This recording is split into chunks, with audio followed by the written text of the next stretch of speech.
All right, guys, so if you've been following along, you should be at about 50%, and that means that we should have about 4 topics left. So we have these 3, and then we just have to test out of these 3.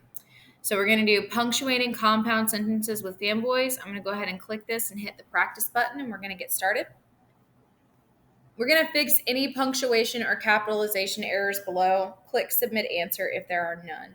So essentially, we're going to be looking at a compound or a simple sentence in some cases, and we are going to have to determine if there is a punctuation error. Should there be a comma before the fanboy? Should there not be a comma before the fanboy?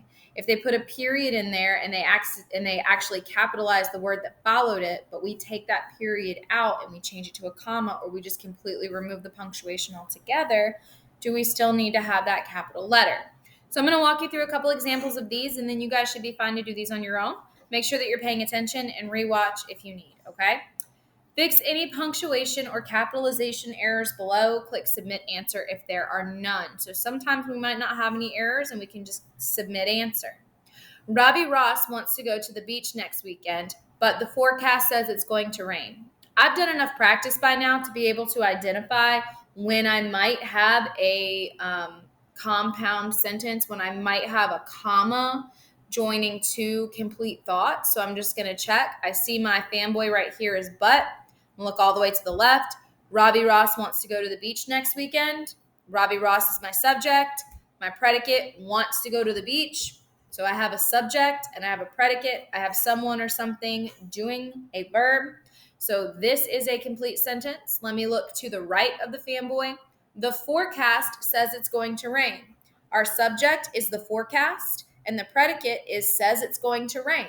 So we have a who or a what doing a verb, doing an action. So I know that I need to bring this comma right before that fanboy. I'm going to leave this as a lowercase b because this is not a period. I'm not starting a new sentence. I'm just bringing 2 independent clauses together, forming one sentence. So I'm going to submit my answer and see if I'm right. And I am. Stacy Warner said that the ice cream truck was giving out free samples, so we ran over to get some. I identify my fanboy. I'm going to ignore this comma for now. I need to make sure if I have 2 complete sentences that I'm joining together with this fanboy. So I'm going to look all the way to the left of the fanboy. Stacy Warner said that the ice cream truck was giving out free samples. Stacy Warner is my subject. That is my who, and what did they do? Well, Stacy said that the ice cream truck was giving out free samples. So I do, in this case, have a subject and a predicate. I have a who and a what they're doing, the action, explaining the action. I'm going to come over here and look after the fanboy. We ran over to get some. I have my subject, we. I have my predicate, ran over to get some. And then I know that I have a subject and a predicate to the left, a subject and a predicate to the right. So I'm going to keep this comma. I'm going to keep that so lowercase, and I'm going to submit my answer. I don't need to make a change. Going to keep on going. The blue glitter bowl was Peter Pettigrew's favorite kitchen utensil. A period here. But the red clay cup was second best. I don't ever start a sentence with the word but, and you should rarely ever start a sentence with a conjunction. A conjunction should bring 2 things together. A conjunction should not start a sentence unless it is a special type of conjunction that we'll talk about later. But fanboys rarely start sentences. Very rarely. The blue glitter bowl was Peter Pettigrew's favorite kitchen utensil. The blue glitter bowl is my subject. My predicate was Peter Pettigrew's favorite kitchen utensil. So I have a subject and a predicate. This is my whole subject, the blue glitter bowl. And then I have, but the red clay cup was second best. So let's look at the red clay cup was second best. My full subject is the red clay cup. And do I have an action or a predicate? Was second best. I do. So before the fanboy, I have a subject and a predicate. And after the fanboy, I have a subject and a predicate. So in order to make this fanboy correct in order to make this an accurate compound sentence that uses a fanboy to connect complete thoughts.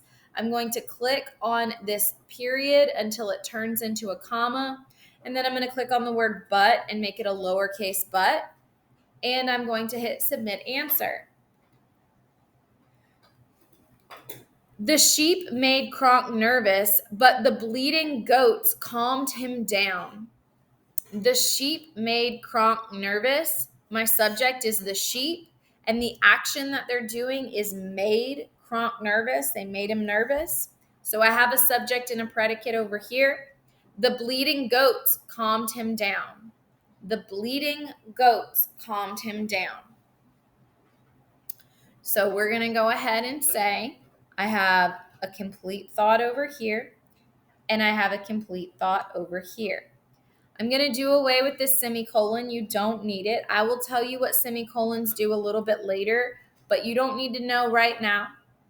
All you need to do is turn this semicolon into a period, or not into a period, into a comma, and you need to put it before the fanboy, and you're going to hit submit answer. Last one. Chloe Carmichael wants to pick cucumbers out of the garden, but they will not be ready for a few more days.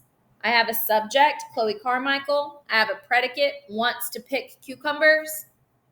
Let's look to the right of the fanboy. They will not be ready for a few more months. Subject is they. Will not be ready is my predicate. I have a subject and a predicate before the fanboy.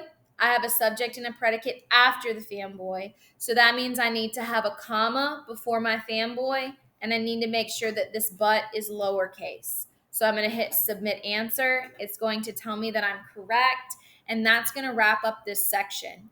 If you've been doing great along, you're not going to have very many questions in this section. See, I only answered 5.